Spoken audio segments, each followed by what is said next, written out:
So I'm down here in Chicago on Plymouth, Plymouth Rock, where the Pilgrims land. And here's the Jewish Club in Chicago.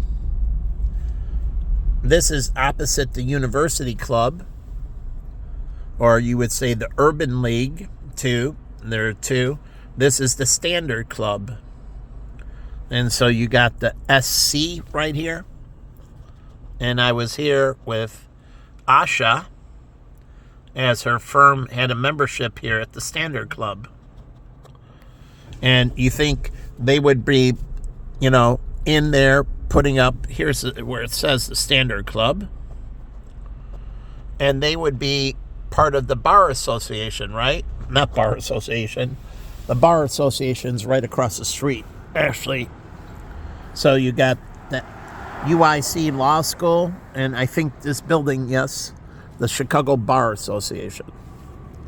So here's the Chicago Bar Association. And I was supposed to go here and witness lawyers giving their testimony and pledging not to sin anymore. I was supposed to sit here as lawyers gave testimony to their sin and pledged that they would atone, repent, and sin no longer. And this was under Carl, who did business by the book and used to work with lawyers here at the Chicago Bar Association. And I never ended up coming because of conflicts, but Carl kept on asking me, literally almost begging me to come down and witness these lawyers as they gave their testimony and repented and atoned for their sins. But the Standard Club is a Jewish club. It's right across from the Bar Association. And then you see this back here, the banner for UIC's Law School. So the law school is right next to the Bar Association, right next to the Standard Club. But I'm saying is, why aren't they part of the Chicago Marathon? Shouldn't the Bar Association have things for, after, people run the marathon and people are with them after the marathon, for people to hang around and check out booths?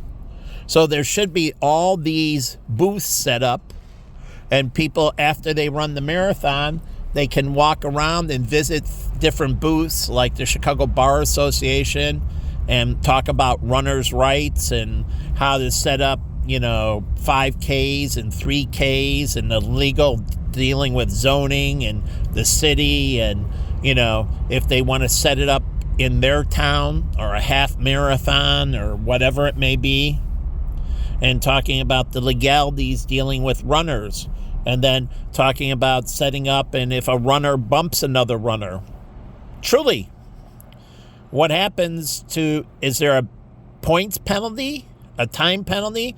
If Chicago, you're running the marathon, we're talking to professionals, and one professional bumps another. It's like the Tour de France. They have certain rules, and you lose points if you interfere with a rider. So you have legal rights to space, and this is all law. This is sports law, but it is all those things, like in Major League Baseball, what constitutes the strike zone? That's all the legalese of sports. That's the Chicago Bar Association. So the running has a lot of legalese with it. Truly. And so this is all sports law. And they don't understand to define these rules, and that this is what lawyers do. They help set the right legalese in sports, the right laws for competition.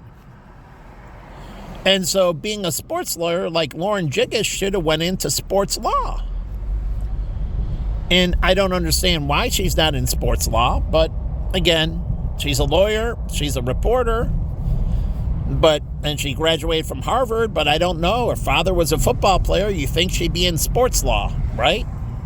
A lot of sports lawyers become agents, and you can be an agent because you have to know the legalese of the contract and that, but not always. They hire good lawyers too. So you can be a sports agent and not be a lawyer, you have to have a good lawyer with you to iron out the dynamics of the performance agreements within the contract and the standards. But here's the Chicago Marathon. So they can set up all these booths afterwards and people can walk through. Now, I was with Kara and they did something with them that was off-site in a hotel banquet room, and they had a bunch of vendors with booths, and I was one of the vendors, John Hancock Vitality. But the thing is, I want the marathon to do it. And Kara is just one of the vendors in a big booth, area where you come and you walk through all these purveyors. And this is how the marathon generates more fees as well for the Chicago Marathon. And Bank of America can have booths, for Merrill Lynch and Bank of America, and they can set up an international booth as well. So Bank of America, Merrill Lynch has their domestic, and then they have international booth. They would separate Bank of America International.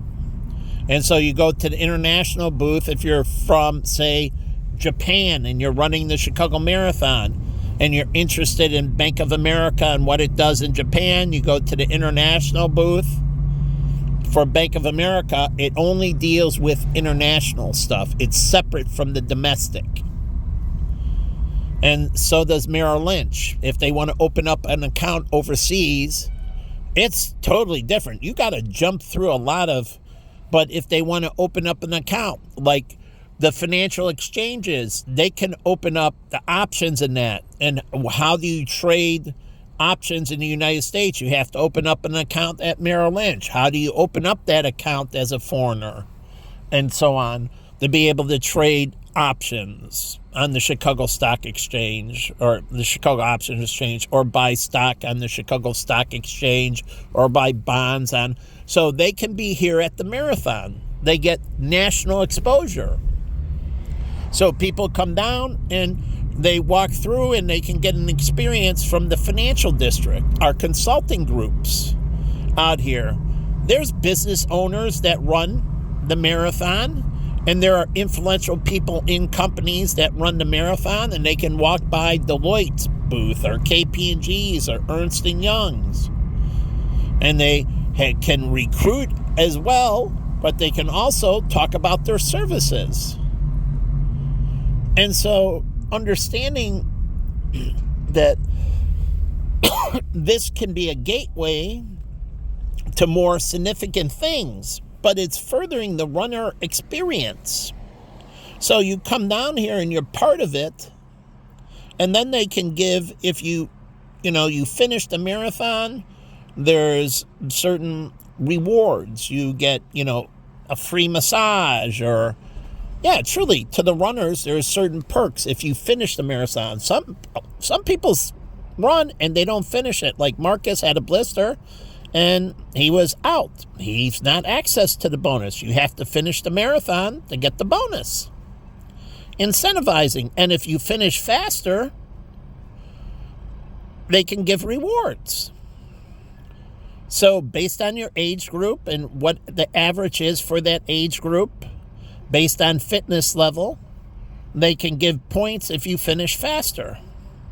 You earn these marathon rewards. So when they do 5K, 3K, and that are affiliated with the Bank of America, it's a Bank of America marathon, but they have to have 5K, 3K, half marathon, and others that feed into the Chicago Bank of America.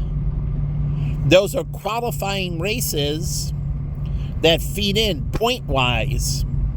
And if you run all these Bank of America sponsored 5K, 3K races, you build up these reward points, and the reward points can turn into cash value with Bank of America. And how do they do that?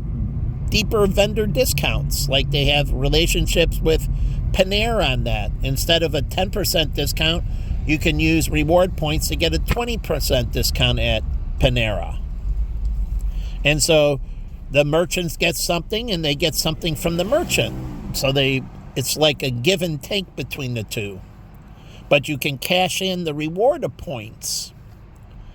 And so they can sponsor this fitness. And Bank of America Marathon is all about ending obesity in America and preventing diabetes around the world and getting people, staying fit longer and so on. It's all about living a better life and having greater experiences.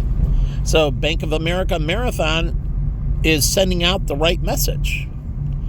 Be strong. Live strong.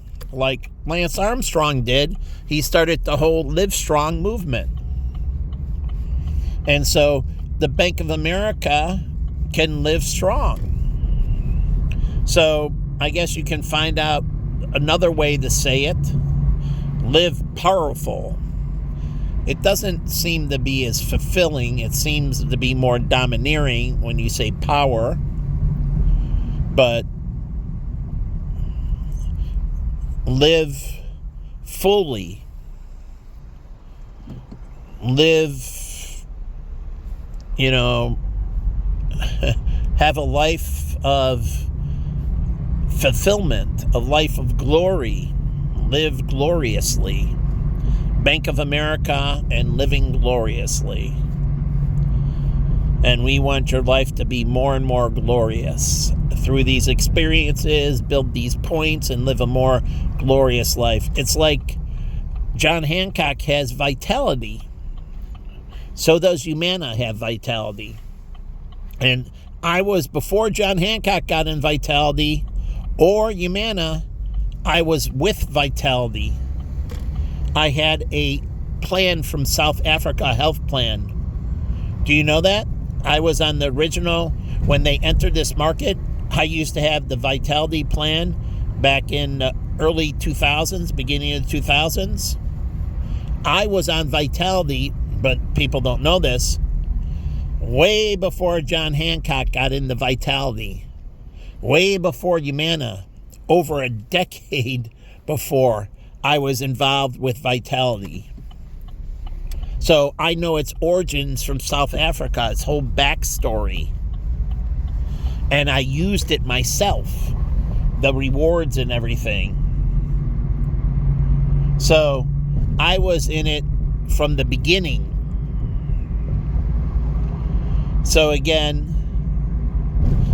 I was part of this. And so, they can build this. Like the Chicago Bears can have a booth at the Chicago Marathon. The Bears Experience. And they can talk about how the Chicago Bears supports running and so on in its endeavors to stay fit. Former athletes can run the Chicago Marathon. Truly, former professional football players. It would be good. They need to slim down, and it shows that they're in shape and stay fit. Because one of the things they don't understand is having crippled athletes doesn't make people want to play your sport. But if you can go out and you're in shape and you're living a glorious life after you leave the sport, that makes people want to be part of your sport. And I'm coming down here by the museum, and do you know they could run the marathon through the museum? Now the chips are here, California Highway Patrol, but this is Chicago Highway Patrol. These are the Chicago chips. So Chicago starts with a CH. And the P's for police, it can be Chicago Police. And so Chicago, not the chops, but Chicago can have its own form of chip. So, and those bikes are good. I always liked those. California used them a lot because it's all year round. But Chicago, as we are getting less snow, those bikes become all year around. So there's less days that you can't use the bike. So it's good they're bringing them back. But they can run the marathon through here. You know that, right? The marathon can go through Museum Park. So I don't know why they don't make the course interesting. Now, these are lots of bends and turns, but also that makes it challenging. But they can run the marathon right through Museum Park. And so it would be beautiful, featuring the Shed Aquarium, the Field Museum, the Planetarium. There's more than enough room to run the marathon through Museum Park. And so they can come out of Museum Park and then head into Grant Park. They already go through McCormick Place, and then they can run through, they would shorten the course, and then run through Museum Park, and then loop back around, and then go by the Field Museum, heading out onto Lakeshore Drive, and then down to Columbus, and then to the finish line. So this would feature all of this. Why wouldn't the city of Chicago want to feature Museum Park to all these runners?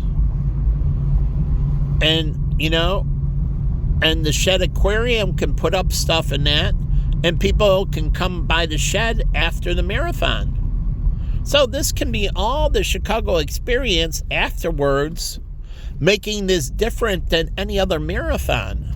And it's perfect. The marathon ends, and there's a light show and everything at the planetarium, and you can see all the Shed Aquarium at night.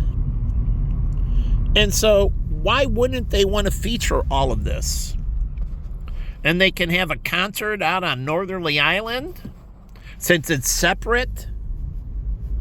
And so they can have, and here's for the Adler, but they can have this and run the marathon through this and feature all this. And you get the incredible view of the lake. You get incredible view of the Lake Michigan. And you can take cruise afterwards on the Sea Dog, or the Spirit of Chicago, or Nita D. Go visit Navy Pier. Everything is open late on Sunday because of the marathon. And so they can get the full Chicago experience. There's an IMAX theater at Navy Pier. There's the Shakespeare Theater. There's all of this. Like when we went whitewater rafting, you know what the greatest thing about whitewater rafting is? When we went down, we got to select other things to do. And so we went biking and we went horseback riding. And so it wasn't just whitewater rafting, it was horseback riding and mountain biking. And so we could select these other things.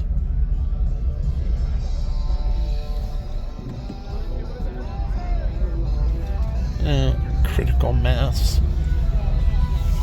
And I guess Chicago, I wonder if critical mass is still here, but I wonder if that's a Chicago very own for bicyclists. And so you could have a marathon for bikes and they do it first. Truly, bikes can go before runners and runners go before walkers. And so the Chicago Marathon could have 3 segments. Bikes first, and then runners, and then last walkers. Because you can't have bikes last because they would... So you want the slowest last and the fastest first. So the bikes would go first, and they would do the course. And then behind them, the runners would start, and behind the runners, the walkers would start. So you can engage in the Chicago Marathon, bikers, runners, and walkers.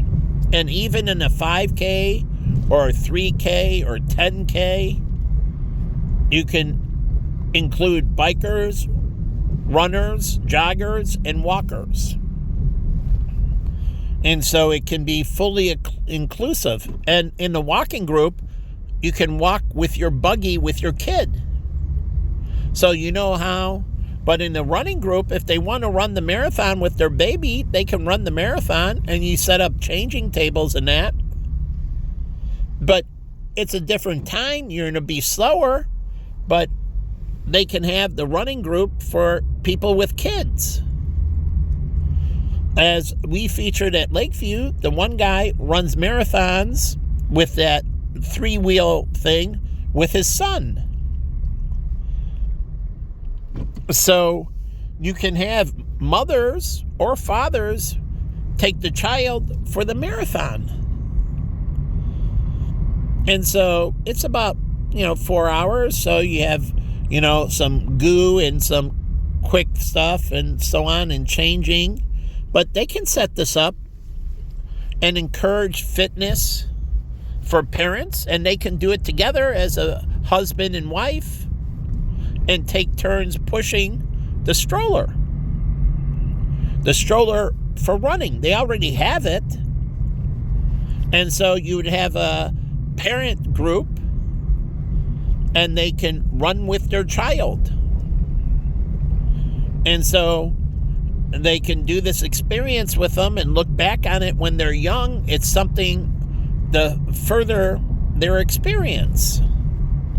So this can be incredibly inclusive, and yes, you can have, different ethnic groups in it if they want. They can run as, the black runners, and they call them Team Wonderful. Na was the only non-black person. She was Asian and the rest were black, and they called themselves Team Wonderful.